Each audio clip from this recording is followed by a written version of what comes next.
Welcome to Washington Today on C-SPAN Radio from Monday, August 19th, 2024. Democratic National Convention begins in Chicago. President Joe Biden will be giving the keynote address in a pass-the-torch moment, which he'll set the stage for the Democratic presidential nominee, Vice President Kamala Harris.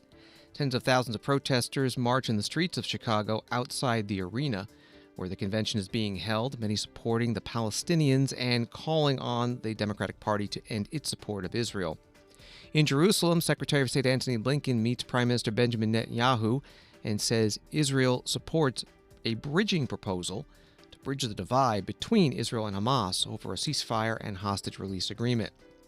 Republican presidential nominee, the former President Donald Trump, and his vice presidential running mate, Senator J.D. Vance of Ohio, both campaigned today in the battleground state of Pennsylvania. Donald Trump talking about a new House Republican Committee report that says that President Biden committed impeachable offenses through alleged abuse of power and obstruction of justice in the financial dealings of his son Hunter and family associates. Former Republican Congressman George Santos of New York pleads guilty to wire fraud and aggravated identity theft in his federal fraud case, a case that led the U.S. House to expel him. And legendary TV talk show host and activist Phil Donahue has died. From USA Today, the Democratic National Convention is here. Over the next 4 days, Democrats will make their pitch to voters across the country from their Chicago convention. The moment caps off a tumultuous few months for the party, stretching from President Joe Biden's disastrous debate performance against former President Donald Trump to his decision not to seek re-election, Vice President Kamala Harris's rise to the top of the ticket, and her choosing Minnesota Governor Tim Walz as her running mate. But over the next week, Democrats will be focused on the future, telling Americans how a potential Harris-Walz administration would address inflation, the southern border, abortion rights, and other top debates facing the nation. That was the article from USA Today. Quentin Folks is the Harris-Walz Principal Deputy Campaign Manager. He previewed some of the speakers at tonight's convention at a news conference in Chicago. I want to give you guys a brief rundown of some of the voices you're going to hear from tonight. Every day we'll give you a preview of some of the voices that you'll hear from, and later in today we'll provide you with the full program and a few surprises along the way. These are voices that represent our broad and diverse coalition and the issues that matter most to voters, the same issues that Vice President Harris has spent her entire career fighting on behalf of. This is not an exhaustive list, but to name a few voices for tonight, we'll have UAW President Shawn Fain, we'll have Congresswoman Alexandria Cortez-Masto, or Ocasio-Cortez, Secretary Hillary Rodham Clinton, Congressman Jamie Raskin, Congresswoman Jasmine Crockett, who is also a campaign co-chair, Congresswoman Grace Ming, the men and women that have been subjected to cruel and dangerous abortion bans under Donald Trump and have bravely told their stories, everyday Americans like Amanda and Josh Orowski, Caitlin Joshua, Haley Duvall, and elected officials like Governor Andy Beshear, who had the courage to stand up for what is right. You'll also hear from Senators Warnock and Senator Chris Coons before we hear from President Biden later in the evening. Again, these are just some of the voices that you'll hear from tonight and throughout the week. And our convention is so much bigger than who. This convention is about who we're fighting for and what we're fighting for. And so tonight we're going to talk a lot about freedom. Quentin Folks, Harris-Walz Principal Deputy Campaign Manager at a news conference today in Chicago. The title of the 4-day Democratic National Convention that begins tonight is For the People, for Our Future, and each night has been given its own theme. Tonight it's For the People. Tuesday night, A Bold Vision for America's Future. Wednesday, A Fight for Our Freedoms. And Thursday, For the Future. And the start times tonight, 6:15 p.m. Eastern, and then Tuesday, Wednesday, and Thursday at 7 p.m. Eastern. And as always, the C-SPAN networks will cover it for you, gavel to gavel. Hillary Clinton posting on X today, I'm speaking at tonight's Democratic National Convention. Join me, President Joe Biden, and more as we celebrate all the Biden-Harris administration has achieved for Americans and look forward to more progress that leaves no one behind. She also posted, Women first won the right to vote 104 years ago this week, and now we're poised to make more history, help make it happen with an Onward Together shop purchase that will support our partners' work to strengthen democracy, and she included a link. Hillary Clinton was the first woman to be nominated by a major party for president, the Democrats, in 2016, and now Kamala Harris is the second. And at today's DNC news conference in Chicago, the convention chair, Minion Moore, was asked about Hillary Clinton's speech tonight in light of all this history. Well, as you know, in 2016, Secretary Clinton won the popular vote. She ran an incredible race, and she shattered a lot of glass for many people. And I would even go back further than even Secretary Clinton. I would start with Fannie Lou Hamer, who was denied a seat at a Democratic convention. So you propel that forward, and you look at a Hillary Rodham Clinton. She has paved the way. And I want to also level set, she has been an incredible partner to Vice President Harris. They have a great friendship.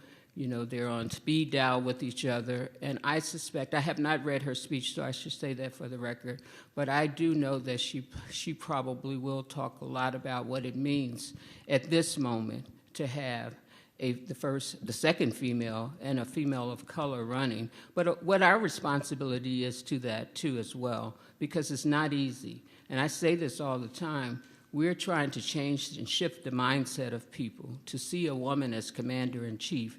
And Hillary Clinton has served as Secretary of State. She has served as our first nominee. So she has a world view of this. And I believe that, I don't know why I want to keep calling her Senator Harris, because she is so many things, but Vice President Harris also has a world view of what that means, and I think you will see that coming together this week. Minion Moore, the Democratic National Convention chair at today's news conference in Chicago ahead of night one of the DNC. Story from CNN, Joe Biden has prepared for major speeches throughout his presidency the same way, huddling with his closest advisors at Camp David, with few outside distractions to cloud the group's brainstorming and editing sessions. The routine for Biden's opening night speech at the Democratic National Convention is no different, but the stakes couldn't be more so. Biden is now preparing to address his own political party after its most influential members, lawmakers, donors, and according to the polls, voters forced his hand to exit the race less than a month ago. Advisors insist the speech is far from Biden's farewell. He'll campaign heavily for Vice President Kamala Harris in the coming months, they say, as well as try to cement his legacy and focus intently on foreign policy. The swan songs, they say, will come later. That was the article from CNN. More from today's DNC news conference in Chicago. The Harris-Walz campaign co-chair, Cedric Richmond, asked about President Biden's speech. I know we're going to hear a lot about the Biden record, but I want to know, can you detail a little bit more about how he plans to pass the torch, more fulsomely endorse Harris? Like, what will that part of the speech really look like, sound like? Well, I won't give away the speech. The president and I, we may look alike, but I can't go that far. What I will tell you is that I think what he's going to say, in part, is that he picked Kamala Harris to be his running mate because she was brilliant, because she had experience as a prosecutor, experience as an attorney general. She was an effective and forceful U.S. senator. So when he picked her to be a real governing partner. And then through the years, she was that governing partner.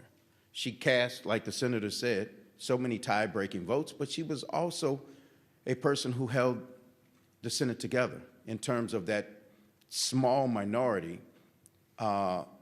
small majority, so that they could get historic things done. And so I think he's going to make sure that people understand he picked her because she was great, she was a great partner, and that she's going to be a great next president of the United States. Cedric Richmond, the co-chair of the Harris-Walz presidential campaign at this afternoon's news conference with other presidential campaign and Democratic National Convention officials in Chicago. President Biden flew from Washington, D.C. to Chicago today to make that speech, and on board Air Force One, the White House Press Secretary Karine Jean-Pierre held a news conference asked about the speech. We're on our way to Chicago, where President Biden will deliver the keynote address at the Democratic National Convention. Since this is a campaign event, I would refer you all to them for more details. But I will say more broadly that the president looks forward to addressing his party and the nation. This is a fulfilling moment for him. He is eager to talk about the historic results he has delivered for the country alongside Vice President Harris. you can expect President Biden to continue to talk about this administration's accomplishments for working families and about the difference between an agenda that would move the country forward and one that would move it backward. With that, go ahead, Amr. Good to see you. Yeah, it's good to see you. So just one quick question. I know you can't say much on the speech, but is it done? Is it done writing it? Are they still working on it up there? Or? Look, the president is certainly going to continue to fine-tune the speech, if you will. He had an opportunity to work on it this past weekend with Mike Donahue and Vinay Reddy. And so he's very much looking forward to this moment. As I just said, it is a fulfilling moment for him, and he's excited. He's excited. Can you say anything else about what he's going to do in Chicago? Is he going to meet with other party leaders, Vice President Harris? So he's going to spend time continuing to prep for a big night. It's a big night, as you all know. I don't have anything beyond that. The First Lady obviously is traveling with him, with some family members. It's a big night. He's looking forward to it.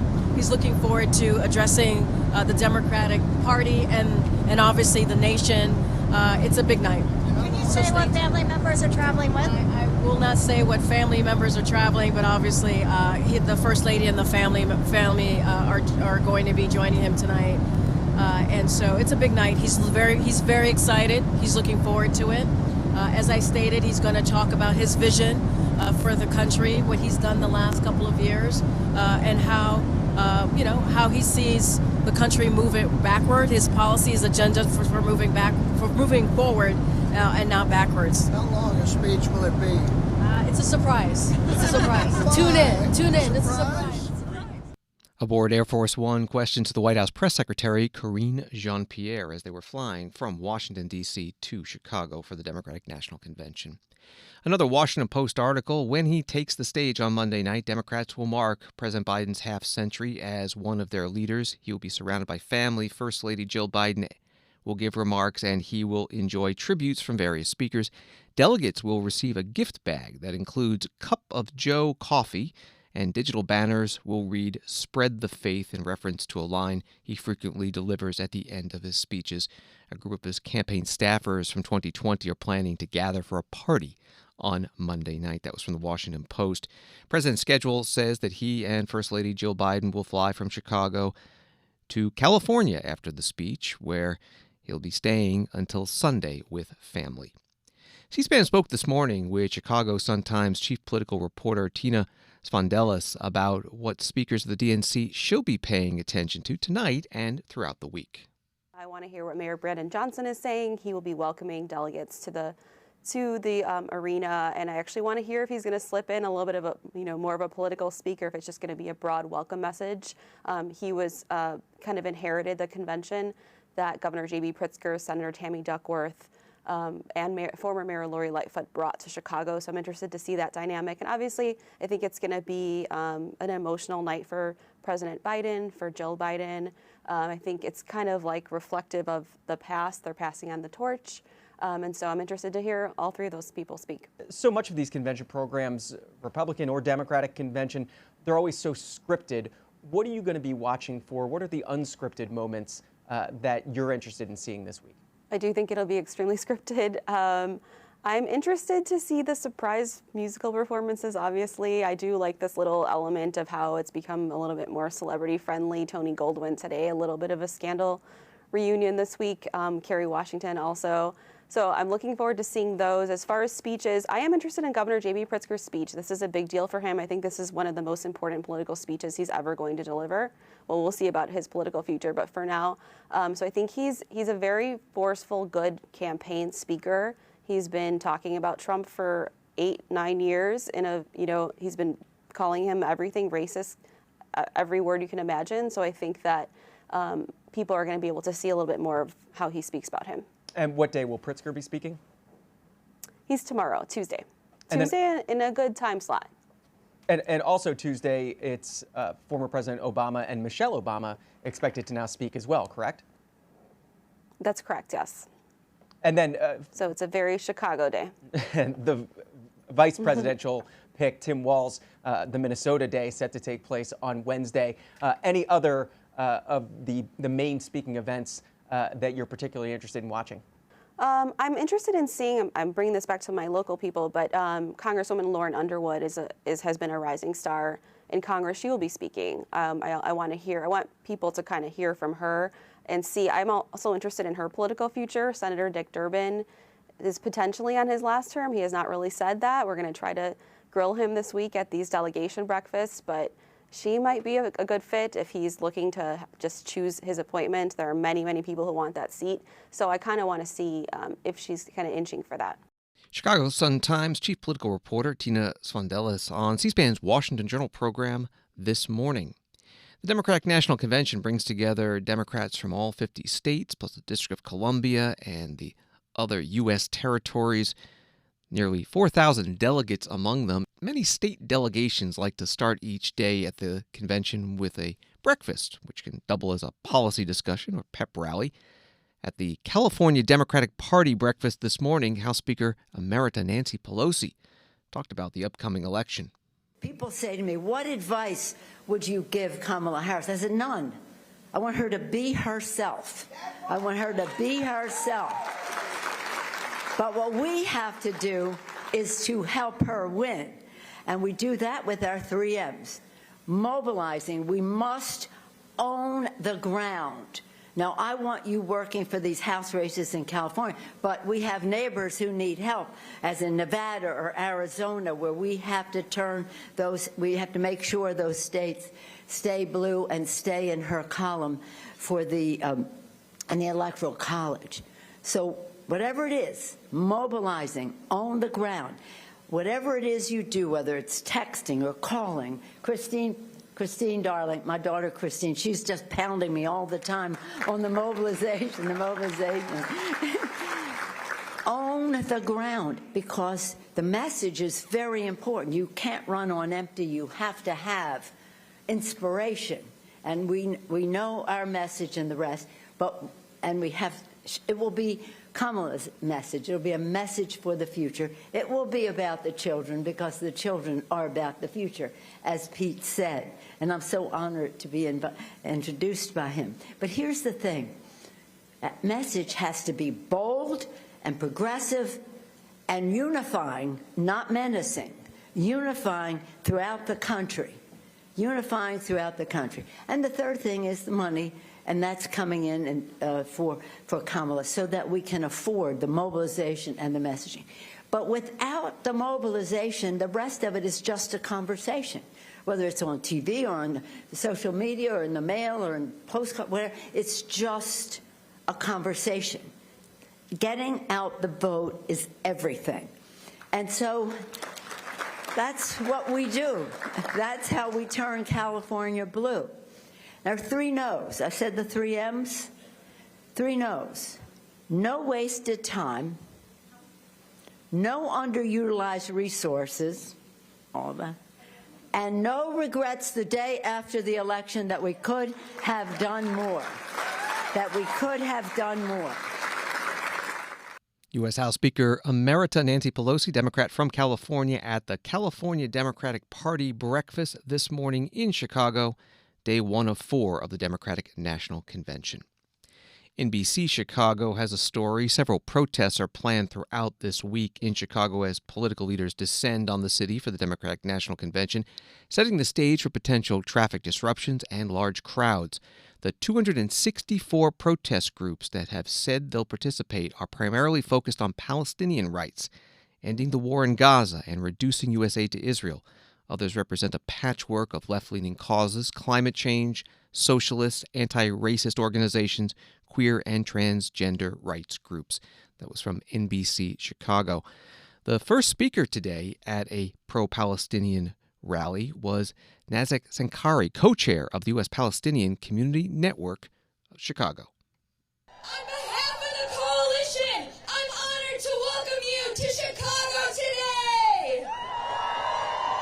Chicago, the largest city with a ceasefire resolution, a progressive mayor, Brandon Johnson, that identified the acts of Israel as genocidal, and the city that has organized almost 50 mass protests as a coalition for justice.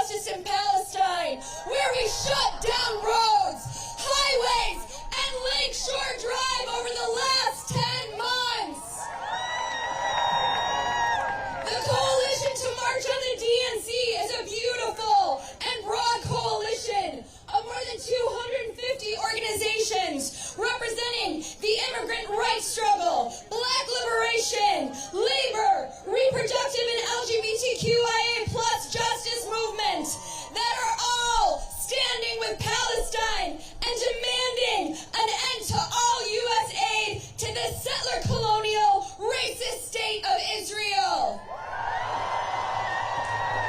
We won our long fight with the city to be within sight and sound of that convention, and we know that there is nothing to celebrate in that meeting.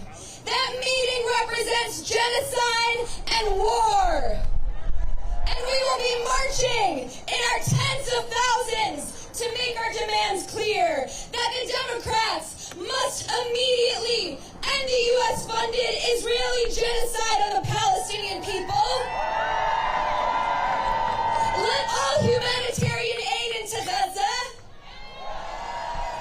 Stop arming Israel.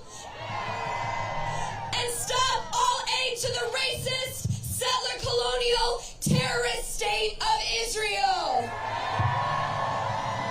And we will continue to march and show up and show out until we have made all of our demands clear and until we have ended the genocide and achieved total and complete liberation of Palestine and all colonized Arab lands. From the river to the sea, Palestine will be free. And from the sea to the river, Palestine will live forever. Nazak Sankari, co-chair of the U.S. Palestinian Community Network Chicago, at today's March on the DNC protest in the streets of Chicago near the United Center, where the convention begins tonight. Besides the speeches, the convention delegates tonight will approve the Democratic Party platform, and a Washington Post article says that Democrats unveiled a party platform Sunday night that does not mention an arms embargo on Israel, a demand uncommitted delegates had made of the party as the war in Gaza continues. The platform centers on the party's efforts to grow the economy, address inequality, and restore reproductive rights after the overturning of Roe v. Wade. The 92-page document has to be voted on by delegates on Monday evening. It was finalized by the party's platform committee July 16th, days before President Joe Biden dropped out of the race. As a result, the platform emphasizes not only the achievements of Biden's presidential term, but also his plans had he won a second term. That was from the Washington Post. And from Associated Press in Tel Aviv, Israel, U.S. Secretary of State Antony Blinken said Monday that Israel has accepted a proposal to bridge differences holding up a ceasefire and hostage release in Gaza, and he called on Hamas to do the same without saying whether it had addressed concerns cited by the militant group. Blinken spoke after holding a 2.5-hour meeting with Israeli Prime Minister Benjamin Netanyahu earlier in the day and was expected to travel to Egypt on Tuesday. The United States, Egypt, and Qatar have spent months trying to broker an agreement, with the talks repeatedly stalling. That was from AP. Here is Secretary Blinken speaking to reporters in Jerusalem. Just last week, the president put forward a proposal with Qatar and with Egypt to try to bridge the gaps that remain between the parties so that we could get agreement to what the president put out there a couple of months ago. In a very constructive meeting with Prime Minister Netanyahu today, he confirmed to me that Israel accepts the bridging proposal, that he supports it. It's now incumbent on Hamas to do the same. And then the parties, with the help of the mediators, the United States, Egypt, and Qatar, have to come together and complete the process of reaching clear understandings about how they'll implement the commitments that they've made under this agreement. But the next important step is for Hamas to say yes, and then in the coming days for all of the expert negotiators to get together to work on clear understandings on implementing the agreement. These are still complex issues, and they're going to require hard decisions by the leaders. Ultimately, it comes down to those decisions, but there is, I think, a real sense of urgency here, across the region, on the need to get this over the finish line and to do it as soon as possible. The United States is deeply committed to getting this job done, to getting it done now. Secretary of State Antony Blinken meeting with reporters in Jerusalem. Earlier in the day, he met with the Israeli President Isaac Herzog and told reporters then, "This is a decisive moment, probably the best, maybe the last opportunity to get the hostages home, to get a ceasefire, and to put everyone on a better path to enduring peace and security." And then after his meeting with the Israeli Prime Minister Benjamin Netanyahu, a reporter asked about those comments. The reporter asked a multi-part question, but this was the final part of the question, and the first one the secretary answered. In your comments this morning, you said you referred to this latest round of talks maybe the last opportunity for a deal. Why did you say that now? Does that mean if this one fails, the United States is going to give up on the ceasefire talks? Thank you. Yeah. Well, first, to take the last part of the question first. No, we're never giving up. But what we know is this: with every passing day that there's not an agreement, two things can happen. One is, of course, more hostages can perish, and second, intervening events come along that may make things even more difficult, if not impossible, and we've experienced that throughout this process. So there's the fierce urgency of now. That's what I think we're all feeling, and we do see this as the best opportunity to finally get this over the finish line. We'll never give up on it, but the challenge is, the longer this goes on, the more, again, hostages will suffer and possibly perish, and the more other things happen that could make things impossible. So that's why we're so intensely focused on getting this done and getting it done now. Secretary of State Antony Blinken at a news conference in Jerusalem. He said he would be traveling next to Egypt and Qatar. Washington Today continues in a moment. Hi, I'm Susan Swain. Campaign 2024 has evolved in some unexpected ways. And from now until Election Day, C-SPAN promises you unfiltered coverage of the candidates as they battle to win the White House and Congress. You may not know that C-SPAN is a private company that operates without a dime of government money. And like many media organizations, we've been impacted by cord cutting. This summer, we are asking for you to help support our unbiased political coverage with a donation. Here's the good news. 100% of your contribution, large or small, directly supports C-SPAN operations. And best of all, an anonymous donor has pledged to match your donation dollar for dollar up to $25,000. You can find out more at cspan.org/donate. Help ensure that C-SPAN's unique, long-form coverage of politics is here to stay. Visit cspan.org/donate. Thank you for watching, and thanks so much for your support.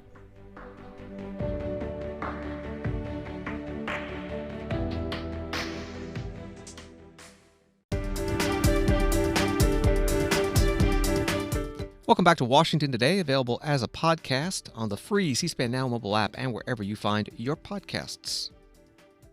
The National Republican Congressional Committee, begins an article in The Hill, is targeting a handful of vulnerable House Democrats with a mobile billboard outside the Democratic National Convention, which begins Monday in Chicago. Photos of 5 Democrats who are expected to skip the party event will appear alongside the words, "Have you seen me?" as the House Republicans' campaign arm works to tie the lawmakers to Vice President Harris despite their anticipated absence. The Republican presidential ticket, former President Donald Trump for president and Senator J.D. Vance of Ohio for vice president, campaigned today in Pennsylvania in separate places. Senator Vance was in Philadelphia. We have a country that is being failed by its present leadership. And don't let anybody gaslight you here, because Kamala Harris is running around the country and saying that on day one, she wants to bring the cost of goods and the cost of housing under control. She says that on day one, she wants to make groceries and homes more affordable for American citizens. Well, Kamala Harris, where have you been? Because you've been vice president for about 1,300 days. Day one was 3.5 years ago. You should have been doing your job then and not promising to do it now. Let's just take stock of the economic record of Kamala Harris. Electricity is up 30%. Food, that's right, food is up more than 20%. Gasoline is up 50%. And this is all because of the policies of Kamala Harris. This is a person who's promising that she's going to fix the very problems that she has been creating for 1,300 days, and now she wants the American people to give her a promotion. My friends, I think it's time for the American people to say to Kamala Harris, you are fired. We want Donald J. Trump.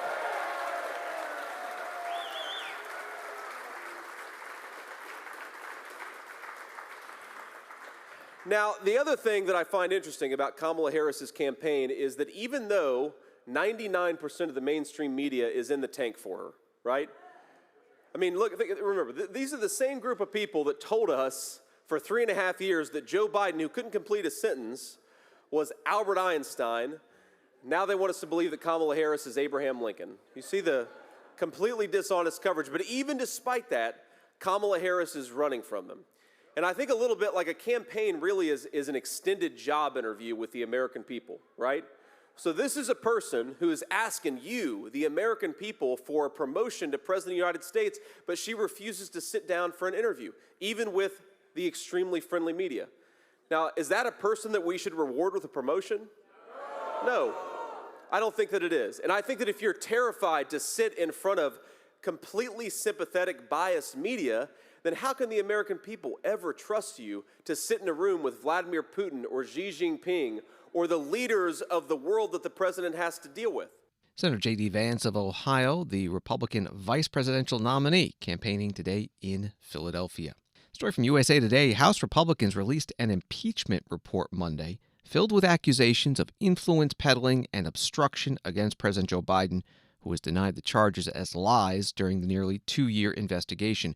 The 291-page report from 3 committees, Judiciary, Oversight and Accountability, and Ways and Means, accuses Biden of participating in a conspiracy to help his relatives receive millions of dollars from foreign interests by attending dinners and speaking with them on the phone.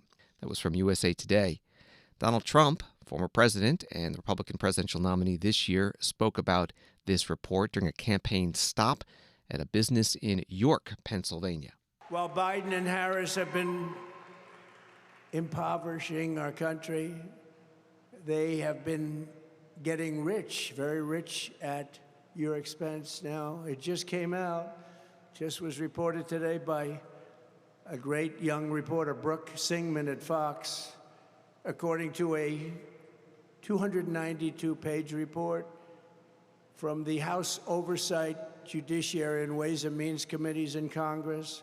Just got out a little while ago, just before I got here. I said, no, I want to talk about it just briefly. It's so sad because he's going to be making a speech tonight, and they don't call him Crooked Joe for no reason. They said President Biden engaged in impeachable conduct and said he abused his office and defrauded the United States of America to enrich his family. Republicans revealed that since 2014, the Biden family and its associates received more than $27 million from foreign individuals and entities. They also found that while Biden was serving as vice president, the Biden family got more than $8 million in loans from Democrat benefactors, and they said that those loans have never been repaid. Those are the best kind of loans, aren't they? This report says in part that Vice President Biden actively participated in this conspiracy by, among other things, attending dinners with his family, foreign business partners, and speaking to them by phone, often being placed on speakerphone by Hunter Biden. Republicans are calling out a 2014 dinner that Hunter Biden and his family attended with a Russian oligarch, and they said that after that dinner, that oligarch wired $3.5 million to Hunter Biden's firm very quickly. It was a very quick wiring. I'm sure he worked very hard for the money. Several witnesses testified that Hunter Biden invoked his father in business dealings with Romanian, Chinese, Kazakhstani, and Ukrainian companies, in addition to other companies and people, resulting in millions and millions of dollars flowing into the Biden family. Former President Donald Trump, Republican presidential nominee, campaigning today at a business, Precision Custom Components, in York, Pennsylvania. Congressman Jimmy Raskin, Democrat of Maryland, the ranking member on the Oversight Committee, putting out a statement. Today we release a brand new report debunking and refuting the same old lies and propaganda that have defined the oversight Republicans' embarrassing work in the wasted 118th Congress. What do you call a hell-bent 20-month impeachment drive whose managers finally just dissolve into compulsive repetition of thoroughly discredited and meaningless accusations? I would call it a complete exoneration of the target of their pathetic attacks, President Joe Biden, part of the statement from Congressman Jamie Raskin. Ray LaHood is a former Republican congressman from Illinois, also former transportation secretary under President Obama, and he's now part of the organization Republicans for Harris. He was on C-SPAN's Washington Journal program this morning. You're attending the DNC this year as part of that group, Republicans for Harris. What is the case you make to your fellow Republicans to get them to cross party lines and vote for Kamala Harris in 2024? Many of us 4 years ago, John, supported then Vice President Biden against President Trump. And we did that because we felt that President Trump really did not reflect the Republican Party that many of us ran in when I ran in '94, that I worked in when I worked for former Republican leader Bob Michel, and that the party had changed dramatically. The Republican Party is now the Trump Party. It doesn't really reflect the values of fiscal responsibility and a place in the world community, leadership in the world community, and a number of other things. And so we banded together 4 years ago and supported then Vice President Biden, who won the election. And then when it was clear that Trump was going to be the nominee, we continued to communicate with one another and decided that we thought it was in the best interest of the country to get behind President Biden. And obviously when he dropped out a few weeks ago, we decided that we were going to continue our efforts to elect Vice President Harris. What do you say to Republicans who will call your group Never Trump by another name? Well, what we call ourselves is Republicans. There are some that have been a part of the Republican Party that have left the party. We decided to stay Republican so that when Trump is gone, we can get back to some semblance of what the Republican Party stands for, which I've already stated, a Republican Party that really can attract young people and others. And so we simply say to people, we're still Republicans. I'm a Republican. I vote in Illinois. I voted in the primary in March. It took a Republican ballot. And so we declare ourselves as Republicans because we want to salvage some semblance of the Republican Party that we once knew, that was really reflected by people like President Reagan, President George Herbert Walker Bush, President George W. Bush, that really represented the good, strong values of a Republican Party.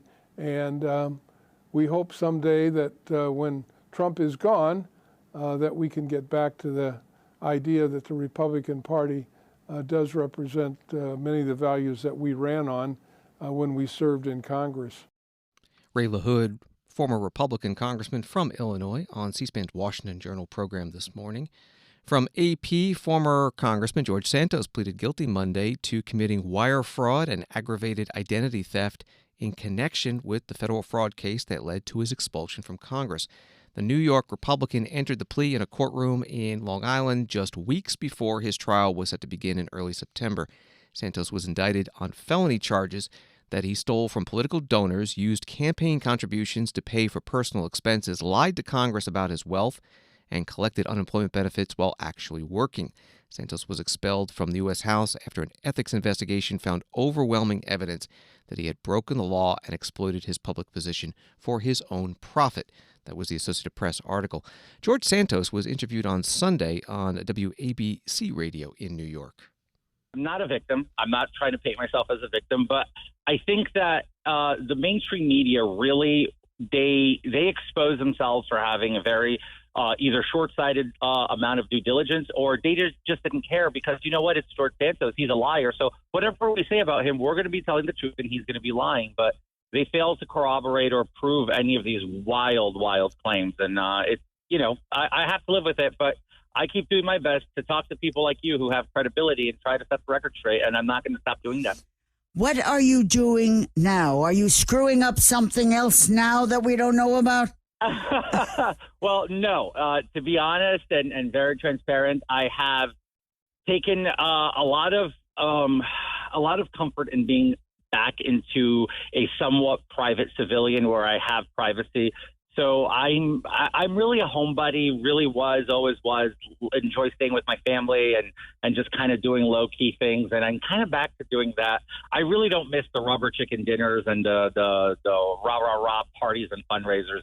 Really totally out of my element. And I'm glad to just be like kind of like sitting back, relaxed, and just like, you know, earning income and living a very, very calm life. So I'm very actually looking forward to continuing to do that. Former Congressman George Santos, Republican from New York, on WABC Radio on Sunday. Today, he pleaded guilty to wire fraud and aggravated identity theft in connection with the federal fraud case that led to his expulsion from Congress. Also, this article from The Hill, a federal judge on Monday dismissed former Congressman Santos' lawsuit against Jimmy Kimmel over the late-night host's request for personalized videos on Cameo, a ruling that landed just hours before Santos pled guilty to the federal crime. Santos sued Kimmel in February, claiming he engaged in deliberate deception and wrongful appropriation by requesting videos under a fictitious name to broadcast them on his ABC show for a national audience. Wall Street today, the Dow up 236, NASDAQ up 245, and S&P up 54. Phil Donahue, writes the New York Times, who in the 1960s reinvented the television talk show with a democratic flourish, inviting audiences to question his guests on topics as resolutely high-minded as human rights and international relations, and as unblushingly lowbrow as male strippers and safe-sex orgies, died on Sunday at his home in the Upper East Side of Manhattan. He was 88 years old. Phil Donahue was on C-SPAN many times over the last 4 decades. In 2015, he emceed a tribute to Vietnam War protesters marking the 50th anniversary of their movement. My first look as a very young reporter at what dissent meant, what a protest was, and how much courage it took to engage publicly in this activity, came when I encountered a very patrician man, a man of great elegance, 3-piece suit, vest, the white shirt and the thin tie, which was a fashion of the 60s. A very wealthy man. And I saw him handcuffed, surrounded by young people with raggy, shaggy hair, holes in the blue jeans, tie-dye T-shirts, ratty sneakers, and I saw them all get in the back of the paddy wagon. And I saw them taken to jail. And I saw them put this elderly chap with all these young people into the same cell where the toilet stuck out from the wall. And I was totally dumbstruck. I didn't realize it then. It took me a while to realize what a fabulous demonstration of moral courage I was watching. This man had more money than God. And he told me later that you had to kick the wall to make the toilet flush. Of whom do I speak? Benjamin Spock.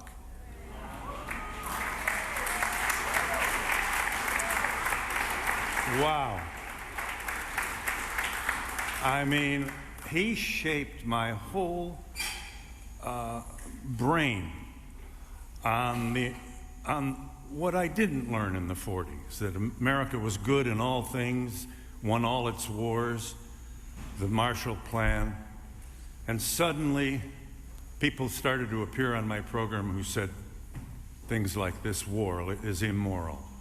And all of a sudden I realized we were prepared for a world that never materialized. Nobody said the Japanese would take over supremacy in automotive engineering. Nobody said they'd assassinate our president. And nobody said we'd be losing a war. And that's exactly what happened. And it took me way too long to catch up. And I've been trying to catch up with you ever since. Phil Donahue in 2015 emceeing a 50th anniversary of Vietnam War protesters. From C-SPAN's video library, Phil Donahue has passed away at the age of 88. Filmmaker Michael Moore writing on X, "My good friend Phil Donahue has passed away, fearless, brave, would not back down, gave voice to the voiceless. He was removed from TV for his outspoken stand against the Iraq War, made one of the best documentaries ever, Body of War, in 2007. He was kind, giving, relentless, and inspiration." And Oprah Winfrey posting on X, "There wouldn't have been an Oprah show without Phil Donahue being the first to prove that daytime talk and women watching should be taken seriously. He was a pioneer. I'm glad I got to thank him for it. Rest in peace, Phil." Thanks for listening to Washington Today. Subscribe to C-SPAN's free evening newsletter Word for Word, and you'll get the stories making headlines in Washington sent to your inbox every day. Sign up at cspan.org/connect. Have a good night.